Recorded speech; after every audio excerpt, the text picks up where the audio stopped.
UN Secretary-General Antonio Guterres says that frank discussions have taken place after a meeting with Russia's Foreign Minister Sergey Lavrov. He says that he is in Moscow as a messenger of peace. I had a very frank discussion with the Foreign Minister, Sergey Lavrov, and it is clear that there are two different positions on what is happening in Ukraine. According to the Russian Federation, what is taking place is a special military operation with the objectives that were announced. According to the UN, in line with the resolutions passed by the General Assembly, Russia's invasion of Ukraine is a violation of its territorial integrity and against the Charter of the United Nations. The UN chief reiterated that his objective is strictly about saving lives and reducing human suffering. Mr. Guterres also talked about the potential establishment of humanitarian corridors in Ukraine to allow civilians to leave. And he called the situation in Mariupol a crisis and that the UN is ready to mobilise resources to the city. Mr. Lavrov says that Moscow will work with the UN and Red Cross to facilitate a humanitarian response in Ukraine. Mr. Guterres, sir. For more, Stuart Smith joins us live now from Moscow. Stuart, Mr. Guterres will also be meeting the Russian leader, Vladimir Putin. What is the UN chief hoping to achieve from his talks in Moscow? Does he have any sway at all here? In terms of achievements, the main thing, as you said, was trying to create a peace in Ukraine, was also trying to create these humanitarian corridors, and was also trying to get Ukraine and Russia talking. Now, it's quite clear that this meeting that's just wrapped with Sergey Lavrov, the foreign minister, did provide an opportunity for both the United Nations Secretary-General and Russian foreign minister to gain an understanding of each other's positions. But in terms of what can actually be achieved by speaking to the Russian president, it's likely to be much the same. The two express the same views on what's going on, and there's unlikely to be any change of opinions on either side. However, the president does offer the opportunity, the meeting with the president does offer the opportunity that every decision needs to go through him, and he is ultimately the one in charge of the military of the Russian Federation, something Sergey Lavrov tends to not comment on because his domain is purely political, and so it's likely the military activity will be discussed with the president. In terms of the understandings after this meeting itself, it's clear that Russia,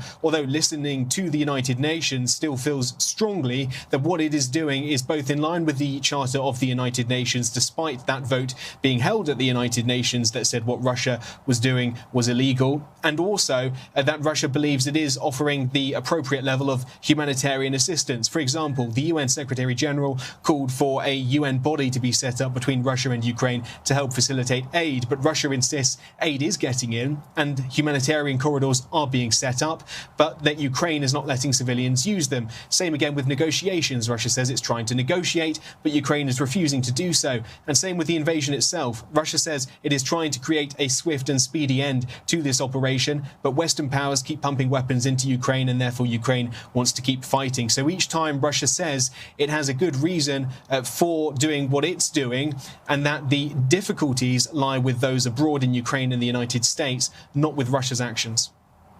Stuart, it's probable that they will talk about military activity within Ukraine as far as this war is concerned, but do we know what exactly is on the UN chief's agenda for those talks with the president? Well, the president just now has had a phone call with Turkish President Erdogan. This now sort of creates a circle of talks. We've had the UN Secretary-General in Istanbul on Monday.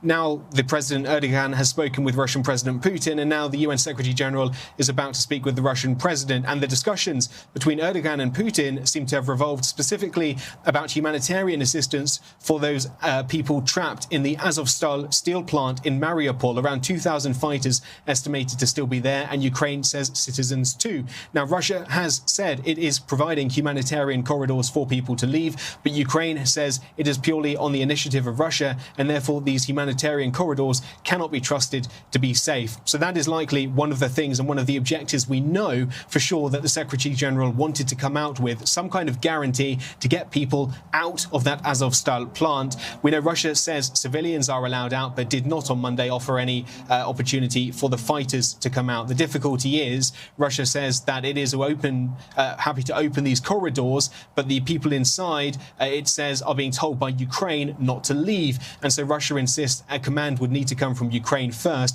before anybody comes out. Maybe that's one thing, at least, the UN Secretary General can take away after this meeting. Stuart, thank you for that. Stuart Smith in Moscow. And Will Denslow joins us live from Riga. Will, reports of blasts in Moldova's breakaway region of Transnistria. Of course, no one has claimed responsibility for this yet. But of course, concerns because Transnistria is a little bit of land that is backed by Moscow and borders southwest Ukraine. Any concerns, and who is voicing them and why?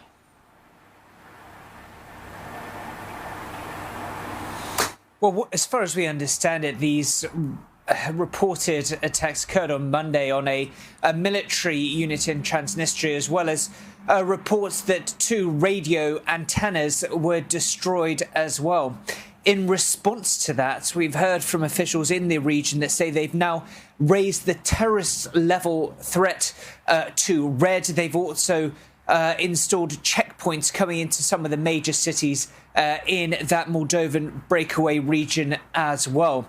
Of course, when it comes to these alleged attacks, context is very much everything. As you rightly mentioned, this comes, obviously, there are some parallels that could be drawn between Transnistria and what we see in the east of Ukraine in the Donetsk, Luhansk region of eastern Ukraine, considering the fact that there are large separatist factions. It's largely Russian speaking as well. Of course, the significance of this as well comes after a Russian official just last week said that Russia hopes to really take over the whole of southern Ukraine to create a corridor linking Transnistria with Russian occupied parts of southern Ukraine as well. Of course, as you rightly mentioned, there is a substantial Russian troop presence and have been there in Transnistria for a number of years. We have also heard in response to this attack from the Ukrainian Defense Ministry. They've said that this attack was a planned provocation by Moscow. Of course, there have been repeated warnings from the likes of Kiev, from the likes of the US as well, of such attacks potentially being transpired and orchestrated by Russia, and for the ends of being so-called false flag operations to continue what is perceived as their incursions, not only in Ukraine, but in the wider region. Will, the United Nations warning Tuesday that more than 8 million Ukrainians, as 8.3 million Ukrainians, could flee as refugees this year. Where could they go? If Europe is going to take them, has it made plans to take them at least for the medium term, if not even for the longer term, if Ukraine is unable to recover in good time?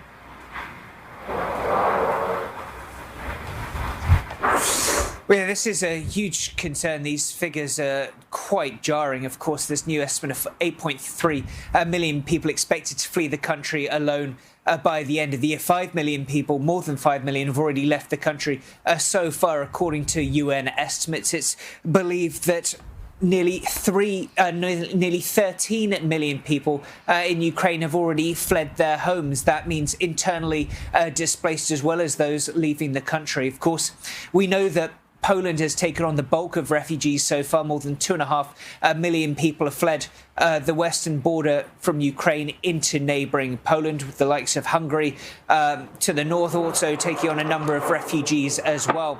The message from humanitarian organisations is that the political will needs to match what is seen as a developing and fastly developing humanitarian crisis in the region. Of course, there have been a number of funding appeals at the start of March. The United Nations called for $1.7 billion to help these neighbouring nations deal with the influx of refugees. Humanitarian organisations are calling for $2.25 billion as well to help them cope with this larging and looming refugee crisis that shows very few signs of abating. The hope is that these resources can help provide some infrastructure to give these people that are fleeing their homes the assistance that they need.